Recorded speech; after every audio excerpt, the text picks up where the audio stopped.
UFC 208. Sorry this video is a tiny bit late. It's just the card didn't get finalized until like earlier tonight. Earlier this morning or something like that. Anyway, thanks for waiting, guys. Let's start at the bottom. The first fight is Felipe Nover versus Ricky Glenn. And Felipe Nover, to me, has never been impressive in the UFC. In my opinion, he should be 0-5. He's 1-4 right now, but that one fight he won, he should have lost. He definitely looks better this time around, but he still doesn't look like he's UFC level, you know what I mean? I think Ricky Glenn, you know, he looks like a really good striker with some decent grappling. I think that he's fighting at his right weight class. His UFC debut, he fought at lightweight, and I think he's a little bit too small. I think in this fight, we're going to see the real Ricky Glenn, and I think he's probably going to win by TKO, maybe mid-second, early third. Next is Ryan LaFlare versus Roan Carneiro. And to me, you know, striking, wrestling, jiu-jitsu-wise, I think these guys are about even. But I think the big difference is Ryan LaFlare has never been finished. And I think, you know, he's fought better people in general. I also think that he's younger and closer to the prime of his career, and his conditioning is better. Roan Carneiro is much older, and I've never thought he had good conditioning. I think Ryan LaFlare is just going to, you know, either win a decision or get a late finish, maybe in the third. Sorry, I'm still a little sick. Next is Marcin Tybura versus Justin Willis, and this was the reason why the card didn't get finalized till this week. Was Marcin was supposed to fight somebody, and Justin just stepped up. Justin looks like he's just an okay striker. I think Marcin's just gonna obliterate this dude. He's a much better striker. He's had way more time to train for this fight. I'd say this is probably the most sure fight of the entire card. I think Marcin's gonna win by knockout, probably in the first round. Next is Ian McCall versus Gerard Brooks, and I don't really understand why Ian McCall isn't fighting Wilson Hayes in this fight, but whatever, just because they're both fighting on this card. You know, I feel bad for Ian McCall. I feel like the last couple of fights he's had, people have gotten injured and pulled out. He got injured like once too, but for the most part, it's usually them. This is like his first fight in like a year and a half, which might be why he's getting a weaker fight. You know, Gerard looks like a really solid up-and-comer. I just think Ian McCall is too big of a fight for his very first fight. I think it's going to be back and forth, but I think Ian McCall is just going to look a little bit better in every single round. He'll probably win a 30-27 decision. Next is Nick Lentz versus Ismail Makhachev. And Ismail looks like a really good grappler, but I think Nick Lentz is a little bit bigger and a little bit stronger of a grappler.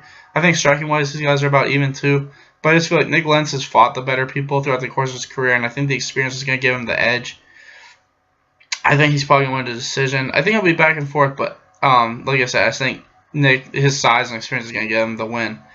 Next is Wilson Hayes versus Uleki Sasaki, and I don't understand this fight at all. I feel like Wilson Hayes should be getting a top 15 guy, but they're giving him Uleki, and these two guys have the exact same style. They're both kind of wrestlers, jiu-jitsu guys with a little bit of striking, but I feel like in every single aspect, Wilson Hayes is at least one level, maybe two higher than Uleki, and you know what I mean? This is going to be a one-sided fight because I honestly just think Wilson Hayes is better at him than everything, and I think he's probably going to either win a decision or maybe get a late finish.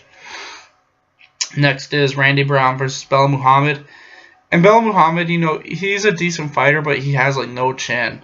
If he had a better chin, I think I would pick him in this fight because I think his wrestling is good enough to where he could take down Randy Brown repeatedly and just grind this out, but he almost got knocked out like 4 times in that fight with, I can't remember, but in his UFC debut, he almost got like knocked out like 4 times. And he did get knocked down in his last fight really early in like the first minute.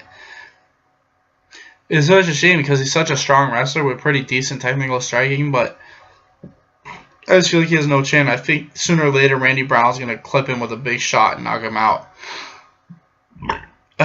Next is Dustin Poirier versus Jim Miller. And I still feel like Dustin Poirier is one of the top 10 guys at lightweight. I mean, he did get knocked out by Michael Johnson, but before that, he was on a crazy run, and he was just obliterating people. To me, Jim Miller, he's looked better in his last 3 fights, but I still feel like he lost that fight to Joe Lauzon. I also feel like he's still towards the end of his career, and I think Dustin Poirier is like right in the middle of his prime. And I think that Dustin Poirier is going to be able to knock him out on the feet with a body shot or something like that.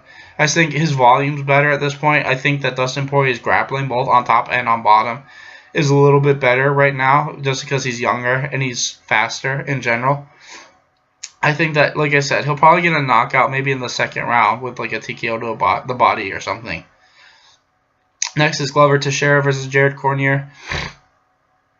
And to me, Glover Teixeira is also one of those guys where, even though he got knocked out by Rumble Johnson has that type of one-punch knockout power where he can finish anybody in the first round. Most people don't have that type of power.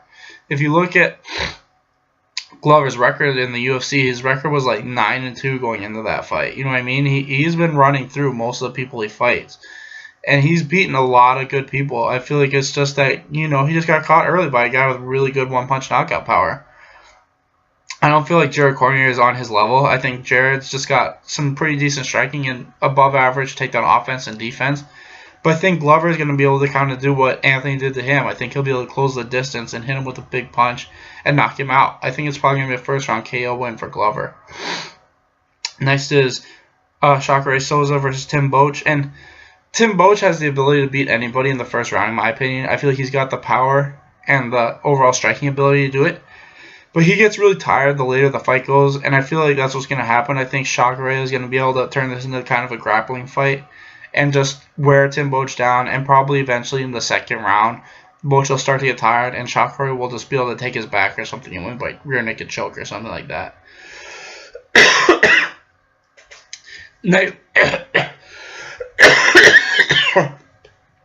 Next is Anderson Silva versus Derek Brunson.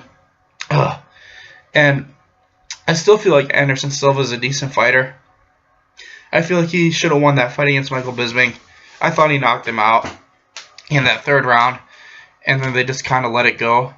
I also feel like, what was his last fight? His last fight against Daniel Cormier, he was just fighting a guy who was way bigger than him, and he really didn't have a chance just because the wrestling advantage Daniel Cormier had, plus the size.